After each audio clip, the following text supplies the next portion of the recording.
পেশাগত জীবনে এগিয়ে যেতে কে না চায় বলুন, কিন্তু শুধু ভালো কাজ করলেই কি হয়, নাকি একজন প্রভাবশালী নেতা হওয়ার জন্য আরও বিশেষ কিছু লাগে?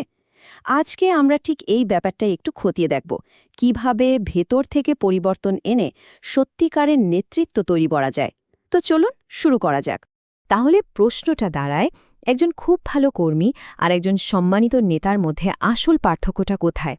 একটু ভাবুন তো, ব্যাপারটা কি শুধু কে কত ভালো কাজ করছে তার ওপর, নাকি এর পেছনে আসলে আরও গভীর কিছু লুকিয়ে আছে? ব্যাপারটা কিন্তু শুধু ভিড়ের মধ্যে সেরা হওয়া নয়, বরং এমন একজন হয়ে ওঠা যাকে সবাই বিশ্বাস করে, যাকে অনুসরণ করতে চায়। এই যে একটা বিশেষ গুণ, একেই কিন্তু বলে প্রেজেন্স বা একটা শক্তিশালী উপস্থিতি। এই যে পরিবর্তনের কথা বলছি, এই শুরুটা কিন্তু বাইরে থেকে হয় না, এই শুরুটা হয় একদম ভেতর থেকে, মানে নিজের মানসিকতা বা মাইন্ডসেট বদলানোর মধ্য দিয়ে। আর ঠিক এটাই আমাদের যাত্রার প্রথম আর সত্যি বলতে সবচেয়ে জরুরি ধাপ। দেখুন, আগে একজন কর্মীর মূল্য বিচার করা হতো সে নিজে কতটা কাজ করছে তার উপর ভিত্তি করে, কিন্তু একজন লিডার হিসেবে ভ্যালুটা সম্পূর্ণ অন্য জায়গায়। সেখানে দেখা হয় সে অন্যদের সফল হতে কতটা সাহায্য করতে পারছে। বিশেষ করে যারা নতুন ম্যানেজার হচ্ছেন, তাদের জন্য এই মাইন্ডসেট শিফটটা কিন্তু খুব জরুরি। নিজের কাজ করার থেকে ফোকাসটা সরিয়ে দলকে দিয়ে কিভাবে সেরা কাজটা করিয়ে নেওয়া যায় সেদিকে মনোযোগ দিতে হবে। আর ঠিক এখানেই প্রথম বড় মানসিক পরিবর্তনটা আনতে হবে। আগের অভ্যাসটা কী ছিল?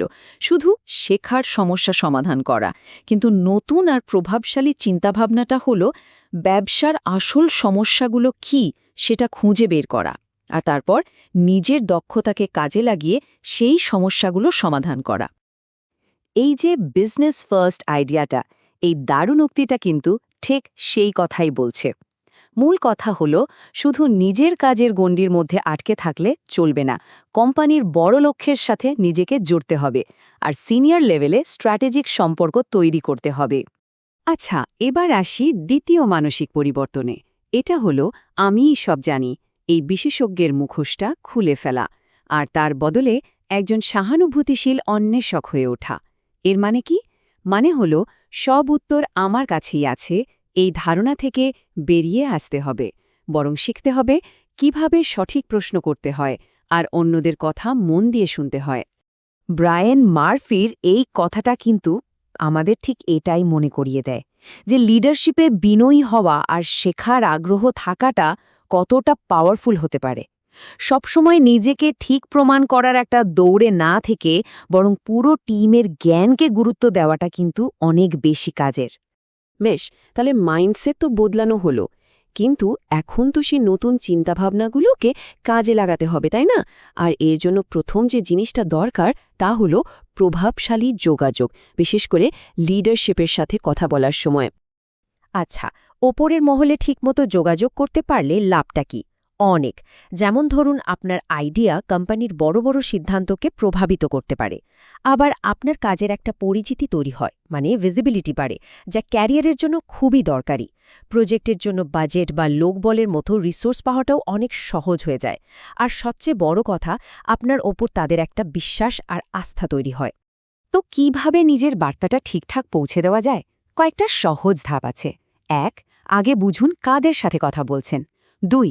নিজের বক্তব্য একদম ছোট আর পরিষ্কার রাখুন, প্যাঁচানোর দরকার নেই। ৩. ডেটা ব্যবহার করুন, কথায় ওজন বাড়ে। ৪. পারলে একটা গল্পের মতো করে বলুন, মানুষ সহজে কানেক্ট করতে পারে। আর ৫. যে কোনো প্রশ্নের জন্য তৈরি থাকুন। শুধু কথা বলাই তো সব নয়, তাই না? নিজেকে কিভাবে উপস্থাপন করা হচ্ছে সেটাও কিন্তু সমান জরুরি। তো চলুন এবার কথা বলা যাক প্রফেশনাল ইমেজ আর পার্সোনাল ব্র্যান্ডিং নিয়ে। এই দুটো জিনিস আপনার প্রভাব কিন্তু বহু গুণ বাড়িয়ে দিতে পারে। অনেকেই ভাবেন প্রফেশনাল পোশাক আশাক তো একটা বাইরের ব্যাপার, কিন্তু সত্যি কি তাই? একদমই না। এটা আসলে আপনার যোগ্যতা আর কাজের প্রতি সিরিয়াসনেসের একটা নীরব কিন্তু খুব শক্তিশালী স্টেটমেন্ট। একটা কথা মনে রাখতে হবে, মানুষ কিন্তু প্রায় প্রথম দেখায় পোশাক দিয়েই একটা ধারণা তৈরি করে ফেলে। পার্সোনাল ব্র্যান্ড জিনিসটা কি? ব্যাপারটা এভাবে ভাবা যেতে পারে। ধরুন, একটা বৃত্তে আছে আপনি নিজেকে যা ভাবেন, আর আরেকটা বৃত্তে আছে অন্যেরা আপনাকে যা ভাবে।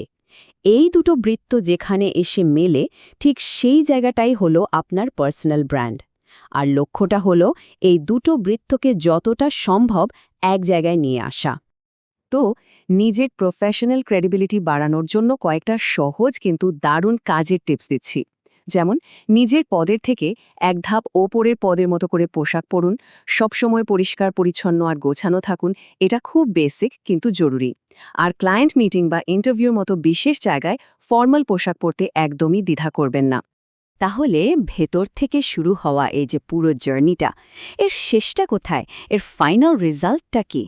ফলাফলটা হলো এমন একটা শক্তিশালী গুণ অর্জন করা যা আপনাকে আর সবার থেকে আলাদা করে দেবে। আর একেই বলে এক্সিকিউটিভ প্রেজেন্স। তো এই এক্সিকিউটিভ প্রেজেন্স জিনিসটা আসলে কি? একদম সহজ করে বললে এটা হলো এমন একটা ক্ষমতা যা দিয়ে একজন লিডার তার চারপাশের সবার, মানে তার টিমের, তার কলিগদের, এমনকি তার সিনিয়রদেরও আস্থা অর্জন করতে পারেন। আর এই গুণটাই কিন্তু একজন সাধারণ ম্যানেজারকে একজন সত্যিকারের প্রভাবশালী লিডারে পরিণত করে। যাদের মধ্যে এই এক্সিকিউটিভ প্রেজেন্সটা থাকে, খেয়াল করলে দেখবেন তাদের মধ্যে কয়েকটা কমন বৈশিষ্ট্য আছে। যেমন তারা ইমোশনালি খুব ইন্টেলিজেন্ট হন, কঠিন অবস্থাতেও মাথা ঠান্ডা রাখতে পারেন, আর তাদের আচরণে কোনো ভঙ্গিতা বা কৃত্রিমতা থাকে না, একদম জেনুইন। এই গুণগুলোই তাদের বিশ্বাসযোগ্য করে তোলে, মানুষ তাদের ফলো করতে চায়। দেখুন, আমরা কিন্তু আবার সেই শুরুর জায়গায় ফিরে এলাম, সেই মানসিকতা বা মাইন্ডসেট। এবার একটু নিজেকে আয়নার সামনে দাঁড় করানোর পালা। নিজেকে প্রশ্ন করতে হবে, ঝোঁকটা কোন দিকে? ব্যবসার সমস্যা সমাধানের দিকে, নাকি শুধু শেখার মধ্যেই আটকে থাকার দিকে? বিশেষজ্ঞ সেজে থাকার দিকে, নাকি মন দিয়ে অন্যদের কথা শোনার দিকে? নিজের ভেতরের এই সহজাত প্রবৃত্তিটা কোথায়, সেটা খুঁজে বের করার এটাই কিন্তু সেরা সময়। এই আলোচনাটা আমি শেষ করতে চাই একদম সরাসরি একটা প্রশ্ন দিয়ে। আজকে আমরা যা যা কথা বললাম তার উপর ভিত্তি করে এই সপ্তাহে নিজের কোনো একটা চিন্তার অভ্যাস বদলানোর জন্য স্টেপ নেওয়া যায়। মনে রাখতে হবে, একটা ছোট পরিবর্তনই কিন্তু প্রফেশনাল জীবনে একটা বিশাল সাফল্যের শুরু হতে পারে।